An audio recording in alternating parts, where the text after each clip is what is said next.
Hello, welcome to the debate on Sky News. I'm Martin Stanford.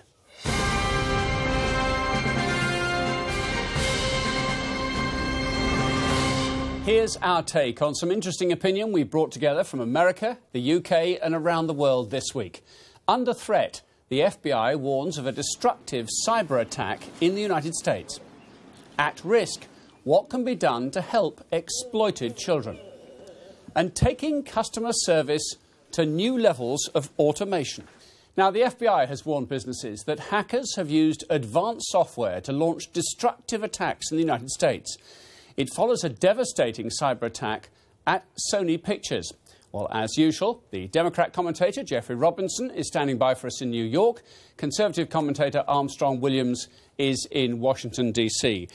Armstrong, when you hear about this attack on our systems, on a big business in the United States, does this ring alarm bells for you? You know, probably not. I follow North Korea issues in Asia a lot. I write about them. And I remember when the interview trailer of 25 came out, how the North Korean ambassador to the United Nations warned that there would be a response and repercussions. And also, this is a digital attack, and they found North Korean fingerprints all over these systems. And so, obviously, they take a slight to their leader very seriously, and it's something they're very sensitive about. And they made no bones about the fact they did not like the movie. And so they know that this malware has the capability to sort of override a victim's bootmaster boot, whether you're using constant emails, whether you're visiting websites, whether there are websites that you constantly go to. These people specialize, whether it's in North Korea, whether it's in Iran, and they feel they have the capabilities to shut down Sony, anybody else they think that's like them or their government are not in their best interest. And I think the problem is, and it's so good that we're bringing attention to this matter today, I don't think people really read or care or not understand the impact of this malware software in Korea and the movie and the implications about the assassination of its leader, Kim Jong-il, and that these repercussions. And so when you read through this in the beginning and you see what happens, immediately when we heard about what happened to Sony Pictures, I readily felt, well, this is coming from the North Koreans. Jeffrey, it's tempting to be facetious about this and say this is a massive sense of humour failure by the North Koreans, but it's more serious than that, isn't it? Oh, it's much more serious than that. The New York Times is reporting that over the past 12 years, there has been a 10,000-fold increase in digital threats. I mean, that's big. Leon Panetta recently said when he was, he ran the White House for Clinton and for Obama for a while, and it was at I believe the Defense Department. He said that America wouldn't wake up until there was a digital or a cyber Pearl Harbor, and maybe it's time that America really got smart and understood that this is a threat. Let me give you some pretty harrowing statistics. Over the next 12 months, every man, woman, and child in the country who has access to email will be targeted by digital criminals multiple times. 1 in 9 people will lose money as a result of digital fraud. 1 in 9. This is horrendous. I mean, what we've been doing is we've been handling the problem technically. We've been looking for patches for software that would block certain malware from getting into the computer. It's probably a good idea, but not the best idea. What we have to do is handle this strategically and go after the people who are targeting us, including the North Koreans and the Chinese. Jeffrey Armstrong, let me bring in our guest at this part of the programme. That's Michael Kaiser. Now, he is the Executive Director of NCSA, the National Cyber Security Alliance, and they are in Washington. Michael, it's tempting to be, this is so big, it's a bit scary, I don't understand it, I'm not going to worry. But can you just distill it down for us? How concerned should we be as regular citizens as to what's going on in cyberspace? I think we should be quite concerned. I mean, this attack, I think, is actually quite a serious attack. I mean, this malware was trying to wipe out the entire data on all the networks in Sony. They stole intellectual property. They stole information about employees that can be used in identity theft or other forms of harassment or possibly revealing information that should be private. about these employees. So I think this is a pretty big threat and a pretty big challenge to us. So I think people should be concerned. I mean, malware that's out there that gets out in the wild, so to speak, could be maybe this came from a single source, but maybe other sources will pick it up and start using it in other ways. So I think there's some pretty significant challenges for businesses and for individual users as well. Michael, why were the systems so weak that they let the malware in? Well, we don't know that they were weak. And I think, sometimes we have to look at cyber attacks in the same way that we look at plane crashes. We need to take some time and back up and see what really happened here. I've read some reports online that indicate some people think it may have had an insider component as well. So that wouldn't necessarily indicate a particularly weak system. It could be a combination of factors that led to this. On the other hand, if there was a weakness in the system, it has to be patched immediately. Jeffrey and Armstrong, come back in on the conversation here. Armstrong, when the security of the country is being protected in conventional means, the government steps in. It provides armed services, it provides spies, it provides all sorts of infrastructure. Is that what needed in cyberspace or in our digital businesses? Absolutely. It's new territory for us. It's like the Wild Wild West. And, it's interesting because Jeffrey makes a very good point, because also, to spin off his point, hackers have used similar malware to sort of launch attacks on businesses and highly destructive attacks in South Korea and in the Middle East. But security experts have been trying to tell us that if the malware were indeed used on Sony, it would be the first large-scale attack of its type launched against a company on U.S. soil. But this is a problem Armstrong highlights, Jeffrey. Of course, these are business secrets, aren't they? And every big corporation is very, very acutely aware that it doesn't want to let too much information, particularly information that might affect the stock price, out in public. So there's a tendency to try and look inwardly when you get hit by one of these things.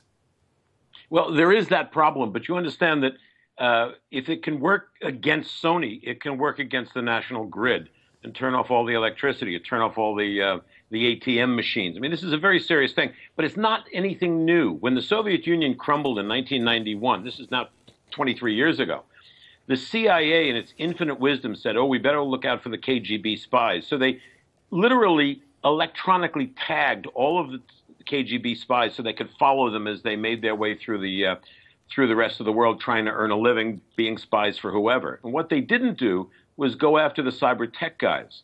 And the Soviet cyber tech guys spread out through the rest of the world, doing what they were doing for the Soviet Union, which was teaching hacking and becoming professional hackers. And it's well known, because I wrote about it, that one of the Colombian cartels hired one of these guys to hack the DEA, the Drug Enforcement Administration's telephones in Colombia. So you've had this going on for 23 years. It's now become much more sophisticated. And there are government agencies that deal with this, Homeland Security among them, the FBI, Secret Service. There are a lot of people looking into this digital threat. And we have a coordinated effort through Homeland Security. But the corporations have to get involved. We now have to get big business involved so that we really handle this thing properly, again, in a strategic way, looking at the people who are threatening corporations and the security of the United States and taking them down. Let me just bring in Michael Keisner again, if I may. Michael, we heard about the Stuxnet thing, didn't we, several years ago now, which, as I understand it, was targeting particularly the kind of Windows operating systems used at nuclear power stations. That was scary enough. Is it really sci-fi, the idea that if somebody can take down Sony and Sony Pictures, surely the next thing they could do is just turn off the whole of LA, turn off the street lights, turn off the power supplies, if those systems are vulnerable to that kind of attack? Yeah, that's certainly the risk that people in cybersecurity always like to say keeps them up at night, right? The fact that, the interdependencies on the internet are tremendous, and the interconnectivity of all these major critical infrastructures is tremendous. And so an attack that, could pull down a piece of the grid or affect the financial system or perhaps a transportation system like an air traffic control would have a tremendous impact. And so I think we are vulnerable. I think a lot of work is being done. I think we should recognize that a lot of the companies out there work extremely hard to protect their assets, their digital assets, and their systems. And there's a lot of communication that happens between companies, especially around risk and threat. And I think, a lot happens under the hood in cybersecurity that people never hear about. My guess is Sony had immediate contact with law enforcement around this, reported it right away, realizing not only the threat to them, but there may be a threat to others, and sharing that information like the FBI did helps people protect themselves. But yeah, the risks are real, the threats are real, and I think the impact could be tremendous if something like that were to happen. You see, Armstrong, we live in an age, don't we? We're being told about the Internet of Things the whole time. And this means that everything, your refrigerator, the machine that gives you a can of Coke in the street, they're all going to be hooked up to the Internet. And if they've all got vulnerability built into them, it's a scary world we're moving into.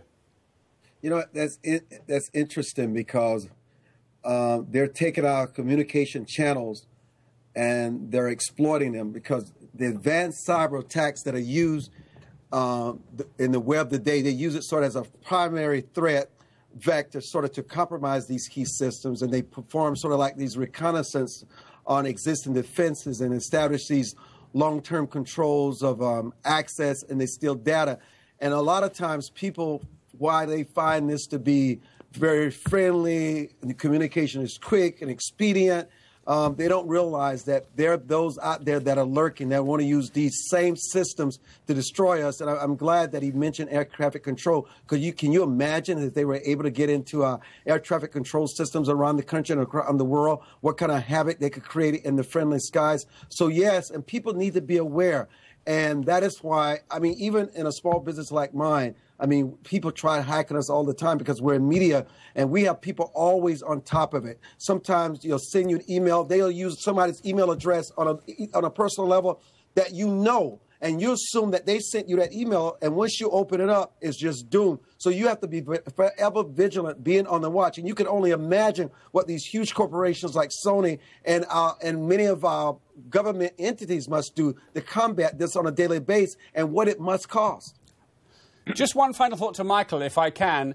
On the basis, Michael, of anything you can do, I can do better, do you think the Americans, do you think the Brits, do you think the French are all working on their own ways of attacking anybody who's our enemy on the same level?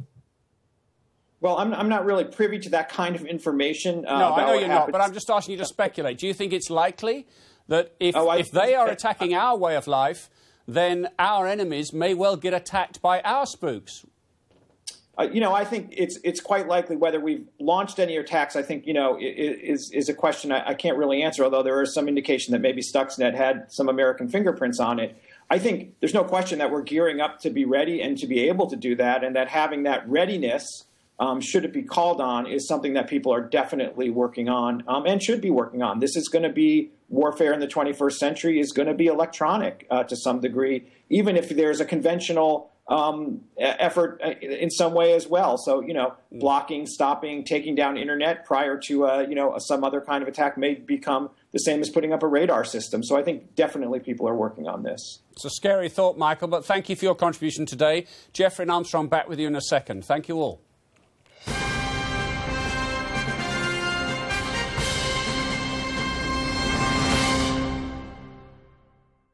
Last week, Georgia police rescued a boy who was missing for 4 years. He was hidden behind a panel in his father's garage. But how many children are exploited and go missing, particularly at this time of year? Well, I'm joined by Carol Watson. He's in Minneapolis, and she's the president of AMICO. That's the Association of Missing and Exploited Children's Organisations. Carol, particularly at Christmas, this sounds a horrendous story. How can this ever have happened?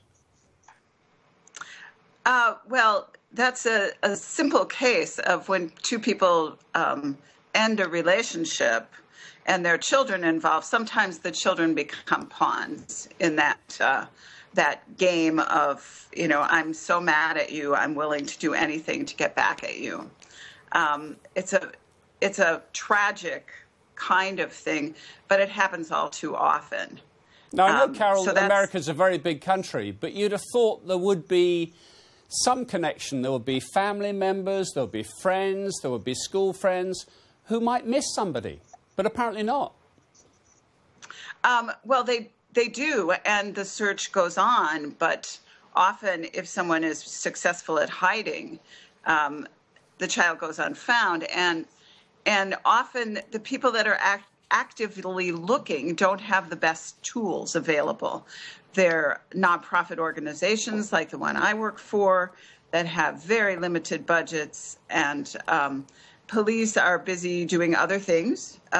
Not that they're not paying any attention, but a child who's with a parent is presumed to be safe and therefore not a high priority. So it really is there are children who are missing for years and years and years who are with a parent usually, but it could be some other known individual who has a relationship with the child prior to the abduction. And if, children don't hit the grid, adults hit the grid. Adults have to work, they have to get money, they have to have a place to live. So an adult has to be fairly creative to stay hidden, but hiding a child is a lot easier. Let me bring in Jeffrey Robinson, if I may, at that point, Carol. Jeffrey, am I being over-emotional to say to you, it seems just ridiculous that in a big, prosperous, wealthy country like America, somebody can just disappear and be subjected to this kind of circumstance? Absolutely. And the United States tried to do something about it many years ago, and Carol certainly will remember, with the milk carton program, which I think still exists. The idea that when you bought a carton of milk, there would be a picture of a missing child on it. And I'm sure that helps find a number of missing children. We have to now translate that into the digital age. There's got to be a way to bring children's pictures and the information about missing children into every home, not for the home to select to go to a website and say, let's see who's missing, but to create a system where everybody, when they turn on their computers, for example, bringing Google and Yahoo and all of the home pages in on it, to have a little corner of the home page dedicated to missing children, because it is a major problem in this country, where a picture comes up and information comes up. And I'm sure that if the milk carton program were translated into the digital age onto everybody's home page, there would be much better results. Armstrong, let me bring you in here. Is this a case where actually in America the state doesn't want to interfere too much? People are entrusted with a level of liberty and freedom to do what they want. And if you want to, nail up your boy behind boards in a garage, then you're free to do so. You know what? I just think this is actually the wrong case to try to make this argument with. This is obviously a rift between the father and the child's mother. The boy went to visit the father, and the mother claims she never saw the child again for 4 years. There's just no way that the mother did not have an indication that the father, and his circumstances and the living conditions were not the best. You'd oftentimes, these parents use the court system to punish your spouse over some rift between the two of them, and the child is caught in the middle. To say that the child was damaged, the child was not cared for, even though the father is in jail and the judge refused to issue bail. I just think these situations are unique, and sometimes the system just like to see these situations play out. I do think that the system has to step in at some point, because obviously if the mother had made a beef about the fact that her child was missing, that the child would have been found much sooner than 4 years. I think these things happen, but I don't think this is an indication that children are abused and America has a problem, a hidden and dark secret that happens in the rest of the world, but it happens in our own backyard and it goes unreported. Jeffrey Robinson, you can plan any number of interventions, can't you, or any number of systems for local government, for local school boards to be involved in the bringing up of children alongside parents. But no situation is perfect, I guess, and here's a clear illustration of that. Well, no situation is perfect, but, I mean, we do have a problem in this country, and I think that the milk carton program proved that. And Carol can speak to that and the effectiveness of that. I still say we need to translate that into the digital age. We also need to put some money behind this, because Carol's right. These charitable organizations just don't have enough money to bring it to the forefront. But if the major homepage providers like Google and Yahoo and others took an interest in this, it would cost them absolutely nothing, and the results would be, I would argue, considerably improved. And maybe Carol can talk to that. Absolutely. I love the idea of it showing up on people's home pages, but the most powerful tool right now for trying to track and find these children is social media. Facebook, all of those other social networks that people use are incredibly effective. We have to be smart about it because you can't just send out an email with a picture of your kid saying my kid is missing, because there's no kill switch on that. So when the child is found, there's no way to stop people from forwarding it infinitely for all eternity to come. But I love the idea of pictures on homepages. These organizations that Amico represents all over the U.S. and Canada are primarily staffed by volunteers. We're, our equipment, the iPad I'm talking to you on is my personal iPad. We have an office full of old computers. Our fax machine breaks down regularly, and we simply don't have the funds to finance this kind of high-tech tools. Let me just wind back a bit on something Armstrong mentioned earlier in our discussion, Carol, and that is that he was saying that family breakdown and the unreasonable behaviour, not perhaps just in this case, but in other cases, it's typical as to what happens, and all sorts of misadventures can happen to children as a result of that family breakdown. Now, do we need to get better at that, at managing relationships that fall apart where children are involved? Absolutely. I think as a culture, we need to put children first. And parents who are splitting up, who are no longer getting along with each other, need to say, I'm going to set my feelings aside and do the very best thing for my child. Now, parents do say those things, and sometimes the very best thing for my child is never, ever, ever to see my ex again, because I'm so angry at my ex, not because the ex is a bad parent. So it really is about changing the way we think about children. We're still, as a culture, thinking about children as possessions. We have to defend the kids because the kids can't defend themselves, and the parents obviously are self-interested in this, and sometimes often not thinking of the children, but thinking of themselves. It's up to us adults in a civilized society to do something. Carol brings up the point of no money. It doesn't take any money for Google or Yahoo to put a picture of a missing child up on a homepage in the corner, someplace where everybody will see it. It costs absolutely nothing. They could change it every day, and that would put 365 children, missing children, into the public eye, and maybe some of them will be saved. OK, well, Carol and Jeffrey and Armstrong, for the moment, thank you all very much.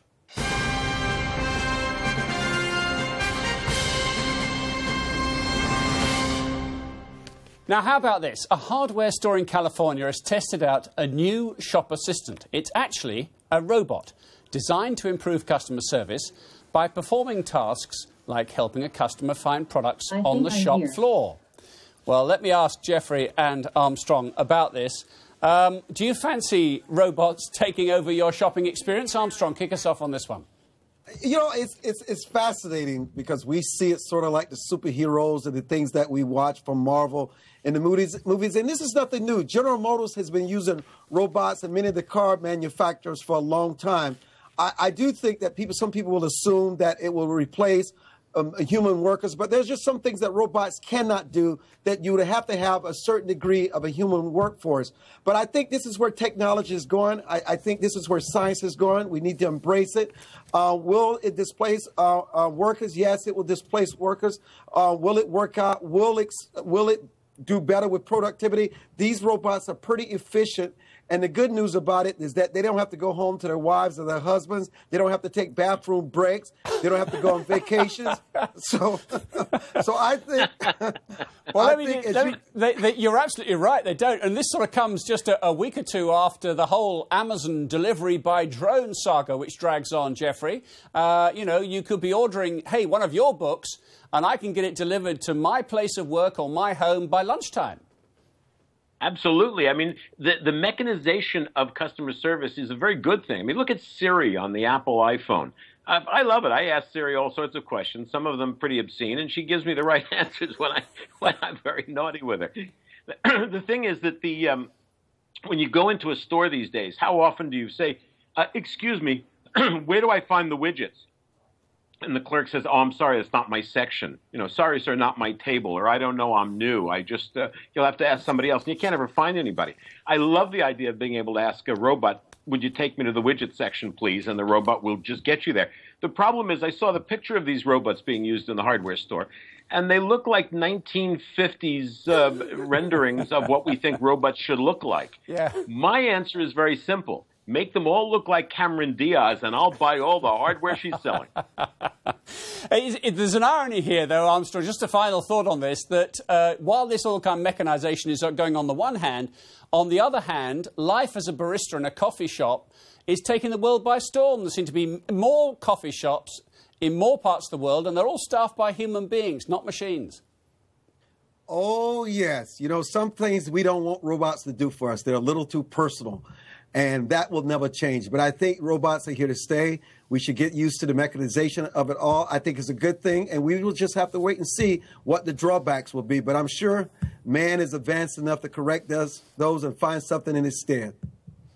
Jeffrey, just a better-looking robot and you're in, yeah? Oh, yeah, Cameron Diaz, I'm there. OK. Jeffrey, Armstrong, thank you both very much indeed. And that's it from this edition of The Debate. Until next time.